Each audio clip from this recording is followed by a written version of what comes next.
திரௌபதி 2 படம் பார்த்தீங்களா? படம் எப்படி இருந்தது? படம் பார்த்தோம். ரொம்ப நல்லா இருந்தது. இப்ப ரீசென்ட்டா பராசக்தின்னு ஒரு கேவலமான படம் வந்து என் ஃப்ரெண்ட்ஸ்லாம் ஹைப் குடுத்துட்டு இருந்தாங்க. அவங்கலாம் இத போய் பார்க்கணும். அந்த அளவுக்கு உங்களுக்கு திரௌபதி 2 ஏன் அவ்ளோ பிடிச்சிருக்கு? பிறகு என்ன எனக்கு எந்த படமே சரியா வர மாட்டேங்குது. இதுக்கு முன்னாடி லேட்டா வா வாத்தியார்ன்னு ஒரு படம் பார்த்தோங்க. மொக்கையோ மொக்க, கேடுகெட்ட மொக்க. அந்த மாரி படம் போய் பொங்கல் அன்னைக்கு போய் பார்க்க வச்சாங்க என் ஃபேமிலி. ஆனா அதுக்கப்புறமா திரௌபதி 2ன்னு பார்த்தோமே, அப்பா என்னடா இருந்தது. பொன்னியின் செல்வன் இந்த ரேஞ்ச்ல இருக்கும்னு பார்த்தேன். அதனால கடைசியா ராஜராஜ சோழன் வெற்றிவேல் வீரவேல்னு குழந்த மாரி பேசிட்டு இருக்கான். இதுல தான் சூப்பரா பண்றான் நானு. இந்த திரௌபதி 2 படத்துல யாரோட நடிப்பு ரொம்ப பிடிச்சது? 3 பேர் நடிப்பு ரொம்ப பிடிச்சிருந்தது. ஒண்ணு அந்த திரௌபதியா நடிச்சவங்க. அதுக்கப்புறம் இன்னொன்னு அந்த வீரசிம்ம காடவராயனா நடிச்சவங்க. அதுக்கப்புறம் இன்னொன்னு ராஜாவா நடிச்சவங்க. இந்த படத்த வந்து உங்க ஃப்ரெண்ட்ஸ்லாம் பார்க்க சொல்வீங்களா? அப்படி பார்க்க சொன்னாலும் என்ன காரணத்துக்காக பார்க்க சொல்வீங்க?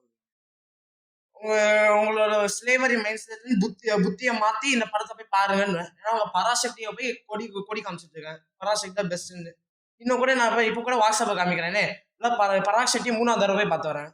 அப்ப என்னடா இருக்கு அதுல ஒண்ணும் புரியல அந்த மண்ணுல. இந்த படத்த நீங்க திருப்பி பார்க்க சொன்னா பார்ப்பீங்களா? கண்டிப்பா பார்ப்பேன். இப்ப இதுக்கெல்லாம் நம்ம தான் ஹைப் குடுக்கணும். சரி. இந்த படத்துல வந்து உங்களுக்கு ரொம்ப பிடிச்ச சீன் எது? ரொம்ப புடிச்ச சீன் வந்து அந்த ராஜ இது அந்த துக்ளக் இருக்கான்ல. துக்ளக்ன்னு ஒருத்தன் இருப்பான். முகல ராஜாவா. அவன வந்து அந்த வீரசிம்ம காடவராயன் வெட்டுவான். எனக்கு அந்த சீன் ரொம்ப பிடிக்கும். இந்த படத்துல வந்து வரலாறு எப்படி சொல்லியிருக்காங்க? ஏதாவது திரிச்சு சொல்லியிருக்காங்களா? இல்ல வரலாறு சரியா சொல்லிருக்காங்களா?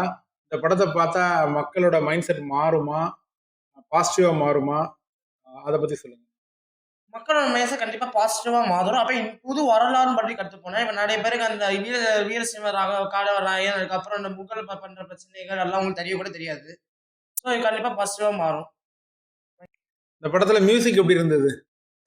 Music A class. After a long time Tamil இண்டஸ்ட்ரியில மியூசிக் ஒழுங்கா போட்டுருக்காங்க. சரி இப்ப பொன்னியின் செல்வன்லயும் போட்டாங்களே. ஏதோ தேவராளன் ஆட்டமோ, மண்ணாங்கட்டி ஆட்டமோ உட்கார்ந்து கேவலமா இருந்துச்சு. ஏதோ உளறிட்டு இருந்தோம். ஒண்ணும் புரியல. இது சூப்பர் மியூசிக். சரி, பொன்னியின் செல்வன் படத்த டைரக்ட் பண்ணவரும், இந்த படத்த டைரக்ட் பண்ணவர்ல யார் நல்லா டைரக்ட் பண்ணா? கண்டிப்பா இந்த படத்த டைரக்ட் பண்றவங்க தான். அந்த டைரக்டர் போய் பிச்சை எடுக்கணும். இந்த டைரக்டர்கிட்ட போய். "ஐயா படிப்பு கொடுங்க ஐயா" அப்படின்னு பிச்சை எடுக்கணும்.